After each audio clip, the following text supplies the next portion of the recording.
to players Jo, Boris, QO, and Chessie. Now, QO and Chessie especially, obviously, are very well-known players. Chessie's going to be playing the carry for them. QO, of course, coming from MVP Phoenix, from the South Korean scene over there. Boris is apparently a young player. He's an off-lane player that has not really had much, if any, experience in the competitive scene. So this is PPD kind of giving a player like that a chance to really prove himself. And then Jo is an experienced player. He's been around for a while, here and there. It's about $61,000 approximate total earnings, but he hasn't necessarily either been on the top echelon himself too. So kind of an interesting roster that PPD put together right here. Now this does raise some flags. This brings up some questions. Obviously, a couple of weeks ago it was announced, or even a little bit longer than that, but Peter Pandam is the CEO of Evil Geniuses now. He is the new CEO of Evil Geniuses. They're going back to being owned by the players. No organization, owns this. So Twitch no longer owns them or everything. But Boris no tremble. That's funny. This does raise some question, though, in the sense that, one, how does Peter Pandam have time for this? Now, when I first heard this yesterday, people in my chat were talking about it because I was streaming late last night when the news came out. And it was being brought up in my chat, and my first reaction was like, one, it's a troll, which it ended up not being, as we see here. It's actually not a troll. They legitimately are forming a team. But two, it's not going to be a serious team. Now, there's people that are like, oh, but QO would never join a non-serious team, but that's what this is. Peter Pandam, he's the CEO of one of the biggest esport organizations in the world, in Evil Geniuses. Now, I'm not saying that means he's going to have to be occupied to that 24/7. He's going to be busy all the time. But the likelihood of him being available to practice constantly and grind and really, do research and practice with the team and scrimmage and everything, that's not going to be a thing. And even in his video, he talked about that. He made it very clear to his teammates that he wasn't going to be able to, make this a priority. His priority still would have to be being the CEO of Evil Geniuses. So that's where I'm under the impression that this is going to be a fun team. Skill-wise, this is potentially going to be a top team in North America, in the American region, sure, but they're not going to be dedicated enough to beat the likes of an EG, a DC, a Complexity, even an NP on a consistent basis at least. I'm sure they can beat them, but the likelihood of them beating them on a consistent basis, I don't think that's going to be happening. Now, there is another part of this that actually is really interesting that I started thinking about, and I saw other people bring it up as well. There is a little bit conflict of interest, you could argue here. Now, Peter Pandam, it's one thing to not necessarily have all the time in the world, but, it's sure, if he wants to play, okay, fine.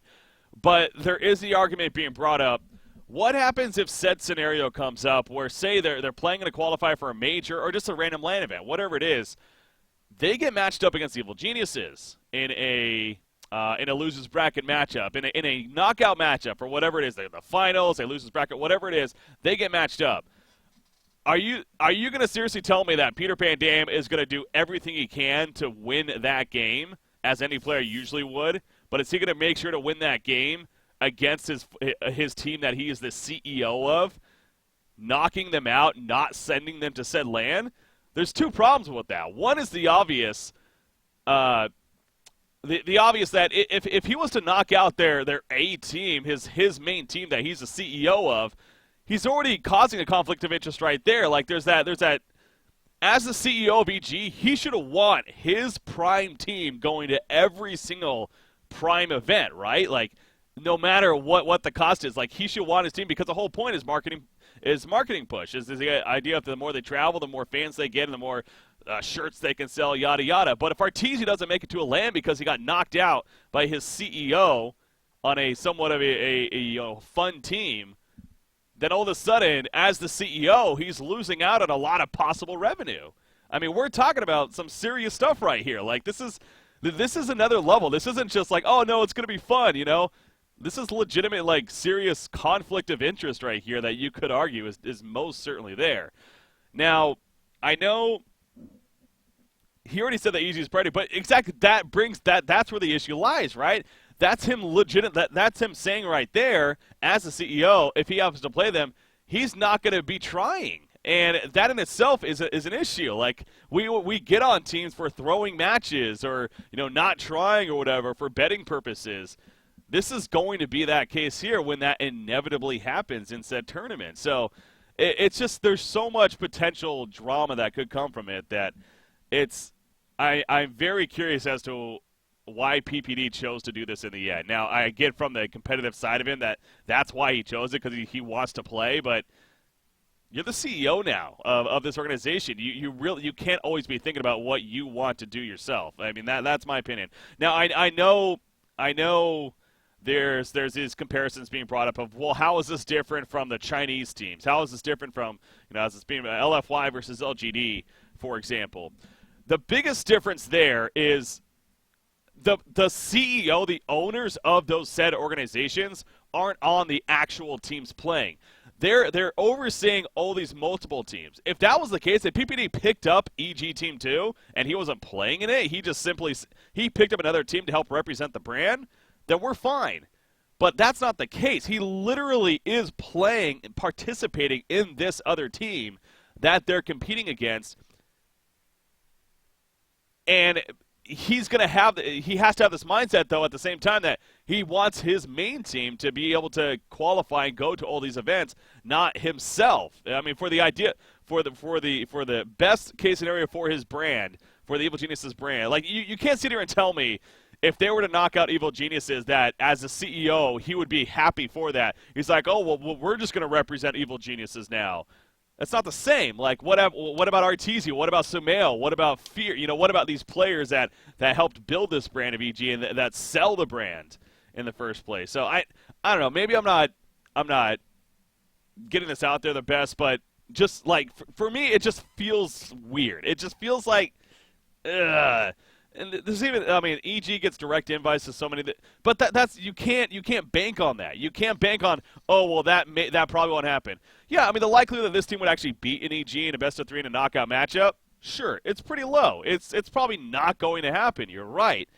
But what if that scenario comes up and it does happen? Like it's so easy to sit here and say, oh, don't worry about it. It won't actually happen. But what if it does? It just feels weird. It feels like it shouldn't necessarily be happening, but it is. And now purely as a spectator and somebody that enjoys watching Dota 2, I love this. I love it for that aspect. I love it for the aspect of it's fun to see Peter Pan Am back. I love seeing Chessie on a team like this. But from the aspect of, is this right for the scene? Again, that's where it just feels like it's kind of crossing a line a little bit too much here, in my opinion. I know others share that with me. I know others, would argue against it and yada yada. And he's doing it in the end. And it's like, no one's stopping him. It's not like an organization out there or like the events is going to be like, or it's not like Valve's going to be like, nah, you can't do this. They probably love it. They probably love having Peter Pan Dam actually playing again and causing all this commotion, if anything, and bringing all this said drama here, I guess you could say even. But so yeah, that's my hot take on that whole situation.